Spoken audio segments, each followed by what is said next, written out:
Governadores de oposição a Lula não vão comparecer ao evento programado pelo governo para a próxima segunda-feira, dia 8 de janeiro. Eles alegam estar em férias e com outros compromissos pessoais. A lista de ausências inclui os governadores de São Paulo, Tarcísio de Freitas, de Minas Gerais, Romeu Zema, do Rio Grande do Sul, Eduardo Leite, do Paraná, Ratinho Júnior, de Santa Catarina, Jorginho Melo, do Rio de Janeiro, Cláudio Castro e de Goiás, Ronaldo Caiado. Além de governadores de outros estados, o evento vai contar com a presença dos presidentes do Supremo Tribunal Federal, da Câmara e do Senado.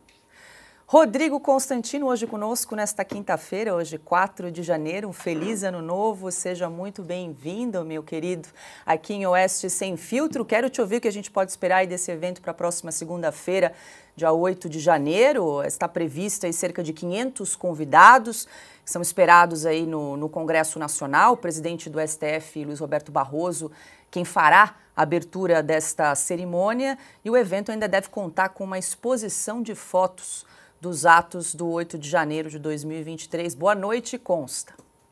Boa noite, Paula. Um teatro muito patético. Boa noite, mestre Augusto, meu amigo Silvio Navarro, Pioto e toda a nossa qualificada audiência. Um feliz ano novo para todos. Vamos lá, né? A turma que deu um verdadeiro golpe na democracia brasileira, a turma que fala em democracia relativa e que admira, se não reverencia, os ditadores comunistas mais nefastos do continente e do mundo, são esses que estão preparando esse teatro chinfrim, né? Eles precisam manter viva a narrativa de que a democracia brasileira enfrentava um grave perigo por meio de bolsonaristas, de patriotas com a bandeira do Brasil, armados de algodão doce, e que estavam tentando ali, nos atos antidemocráticos, usurpar o poder, né, num domingo calmo, onde a maioria das autoridades, inclusive aquelas que andam vendo fantasmas, que querem enforcá-lo em todo lugar, estavam fora do país, em alguns casos, né? E eis que, de repente, a tia do Zap, o faxineiro, eles iam dar um golpe de Estado. Eles precisam manter viva essa narrativa ridícula, patética, por um simples motivo. Eles foram aqueles que deram o verdadeiro golpe. Recolocaram o ladrão na cena do crime, como diria Geraldo Alckmin. Nós derrotamos Bolsonaro. Perdeu Mané, não a mola. Graças a nós, Lula está de volta lá. São falas dos próprios ministros do Supremo. E eles precisam justificar, entre aspas, esse rastro de atos ilegais, de prisões criminosas, que já tem até um cadáver. Nós não vamos esquecer do Clesão. Perdeu a vida por conta dessas narrativas que esse sistema corrupto, carcomido e golpista, em conluio com a velha imprensa, precisa manter essa narrativa ridícula para avançar com o golpe e o controle total. Vem aí o esforço homérico que eles já estão fazendo de censura das redes sociais. Isso tudo faz parte desse projeto totalitário inspirado na turma do Foro de São Paulo, que quer transformar o Brasil numa Venezuela. Então, qualquer um que tenha um mínimo de juízo sabe que no dia 8 de janeiro não tem nada a ser comemorado. Alguns arruaceiros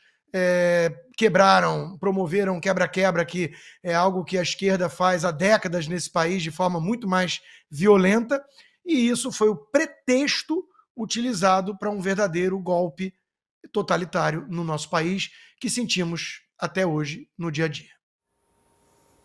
Silvio Navarro, muito boa noite. Enquanto o Consta comentava, estava aqui apurando, dando uma olhadinha no site da Revista Oeste. Vou até pedir para a produção exibir como é que vai ser o evento do próximo dia 8 de janeiro. E está aqui, entre aspas, reconstrução, memória e democracia. Esses seriam os três eixos, os três principais temas do evento que vai ocorrer no Senado. Diga-se de passagem, já falamos aqui, a portas fechadas para cerca aí de 500 convidados. Está aí na tela, a gente estava exibindo.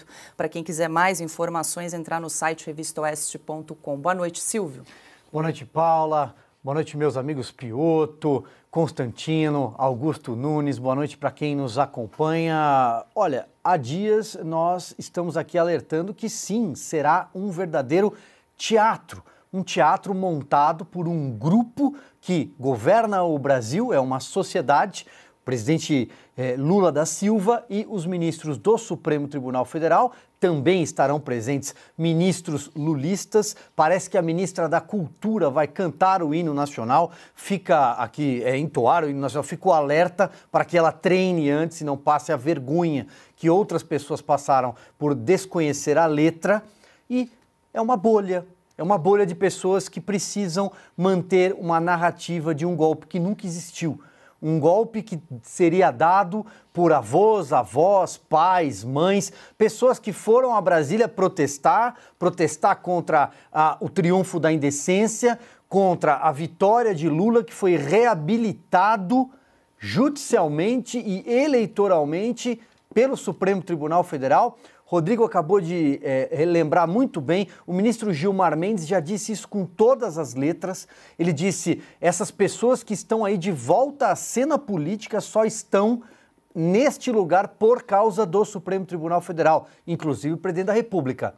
Porque o Supremo enfrentou a Lava Jato. São palavras do ministro Gilmar Mendes. Para não recorrer a Luiz Roberto Barroso, nós derrotamos o bolsonarismo e perdeu o Mané. Para ficar só por aqui, também estará Flávio Dino, que vai trocar. Olha, vejam vocês aonde foi parar a independência dos poderes, um dos artigos da nossa Constituição. Ele vai deixar o Executivo para assumir uma cadeira no Judiciário. É uma dança de cadeiras, um sistema de governança inédito montado no Brasil pelo Supremo Tribunal Federal e pelo Presidente da República.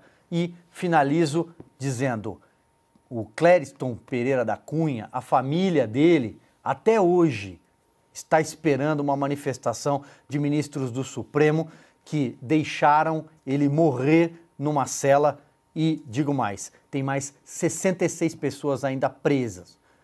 Na Papuda, no caso de homens, e na Colmeia, no caso de mulheres. Alguns com doenças e precisam sair de lá imediatamente antes que o 8 de janeiro fictício, hollywoodiano, o golpe que nunca existiu, porque ali havia sim um grupo de estúpidos que depredaram prédios públicos, ponto.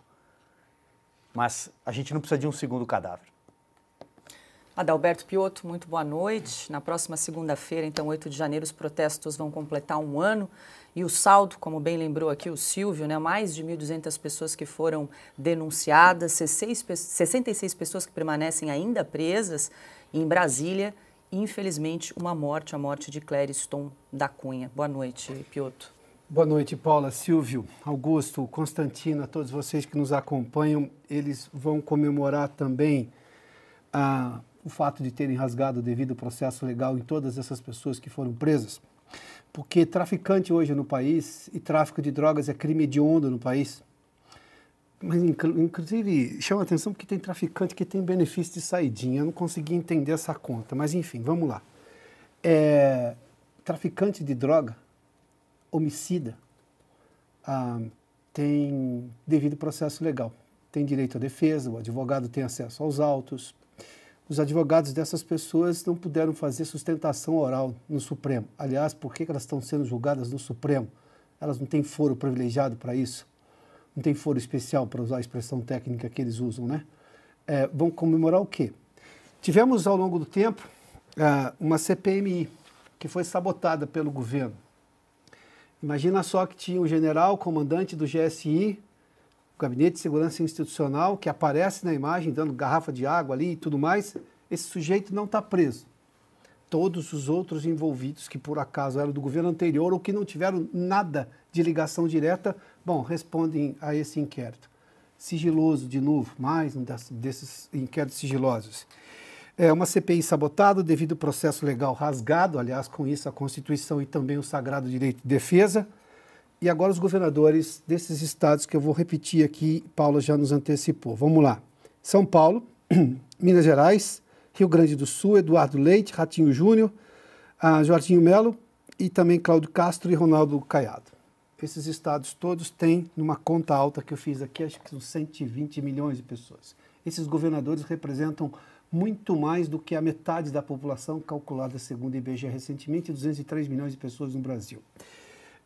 Esse processo hoje não leva mais os brasileiros sequer a levar a sério Não pelo fato que aconteceu, que claro, sim, depredação exige investigação, quem quebrou merece ser punido, tem lei para isso, só não tem que usar, porque não deve ser usado, porque não existe na lógica da democracia um estado de exceção para investigar um caso como esse. Que parece que tanto está perdendo a força que está se criando novas narrativas, estão se criando novas narrativas para tentar alimentar a chama de um caso que simplesmente foi de balbúrdia, de depredação, e sim, isso merece investigação e merece reparo ao Estado, porque essas pessoas não têm o direito de quebrar o que é público, mas não de chamar de golpe. Golpe, pela lógica, para quem minimamente viu isso na história, requer uma organização normalmente armada e bem armada, e normalmente com o presidente lá no palácio, não longe do palácio, não num domingo, num dia em que nada acontece, enfim. Esses governadores fazem bem em não comparecer ao que vai ser simplesmente um ato de campanha política, porque a única coisa que esse governo faz é permanecer no palanque. Governar que é bom nada. Augusto Nunes, muito boa noite. Só vou ajustar aqui uma informação. Nós comentamos que Eduardo Leite, governador do Rio Grande do Sul, não iria comparecer ao evento no dia 8 de janeiro, mas aqui tem uma informação que acaba de chegar. Parece que ele reajustou as suas férias e deverá, então, comparecer na próxima segunda-feira ao evento em Brasília. Então, está feito aqui o ajuste da informação em tempo real. Boa noite, Augusto. Boa noite, Paula. Vai reunir um bando que não tem o que fazer, né? Tem. Eles não querem trabalhar, deveriam se dedicar aí a tarefas mais urgentes e importantes, porque estamos numa segunda-feira. Não é um domingão, mais um. Se a turma não trabalha, os processos vão se acumulando, os inquéritos aí vão se acumulando no Supremo e eles estão festejando o quê? O dia, como é que é? Dia da infâmia. Da Rosa Weber, que é um monumento à ignorância que acaba de deixar o Supremo. A Rosa Weber, infelizmente, voltou lá para o Estado, que será representado pelo governador. Coerência, né? Que bonito. Bom, seguinte, os governadores e a oposição não têm o que fazer lá, porque este é um ato político promovido pela coalizão partidária que junta um tribunal que não poderia agir dessa forma, que é o Supremo, e um partido que passou a ser quadrilha, né? E agora é uma seita, né? Liderada pelo presidente da República, que junta devotos de um ex-presidiário. Não tem programa, não tem plano de governo, não tem princípios, né? Não respeita códigos éticos, legais, morais. Então, eles estão festejando o primeiro ano no poder. É isso aí que eles estão, fazendo. O Woody Allen faria uma festa tremenda com esse roteiro. Nós temos aqui o pessoal festejando o primeiro golpe, como veremos mais tarde, com minuta. A minuta é um negócio que me fascina. O golpe é Silvio Navarro, o golpista Silvio Navarro se dirige a Goiânia para fechar o trânsito, que vão passar os 100 executores. Os 100 executores designados, né, para punir o Alexandre de Moraes. Depois veremos, tem minuta. Tem um general trabalhando como guia turístico, não aparece entre os punidos. E tem o que veremos daqui a pouco, porque está cada vez mais parecido aí com um roteiro do Woody Allen investigado pelo inspetor Clouseau. Tá? Cada vez seria uma piada, né, ridícula se não envolvesse mortes e se não envolvesse punições e prisões, que a Paula leu a informação oficial, né, Paula? São tantos condenados, já foram, não. Estão presos todas as centenas de não julgados, de brasileiros não julgados, e que estão presos porque usam tornozeleira eletrônica, sem que ocorra qualquer julgamento ou sem que a a sentença condenatória tenha transitado em julgado, que é uma exigência do próprio Supremo, sim, aprovada para libertar o Lula. Então é um monte de piadas de péssimo gosto, porque tudo somado o que há é uma tragédia. E que será devidamente desmontado esse engodo pela história e, antes disso, por jornalistas decentes. A gente não está aqui em combate, não, contra uma seita cada vez mais acanalhada, né? Cada vez mais acanalhada, e nem com um tribunal que perdeu o rumo. Nós estamos aqui para repetir todos os dias que os fatos desmentem as teorias que eles não param de inventar todo dia.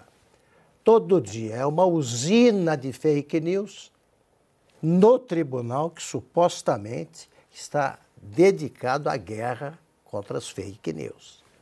Tudo isso que nós vamos ouvir daqui a pouco dos lulistas, do ministro Alexandre de Moraes, tudo isso aí, o Silvio diz muito bem, tudo somado são cortinas de fumaça que se movimentam para evitar que o Brasil veja com nitidez a sordidez que marca o comportamento do executivo, do legislativo, da maior parte, e, sobretudo, do judiciário brasileiro. Especificamente, os órgãos, as instâncias superiores, onde as nomeações políticas influenciaram negativamente, de tal forma, essas cortes que elas hoje formam um partido político de quinta categoria.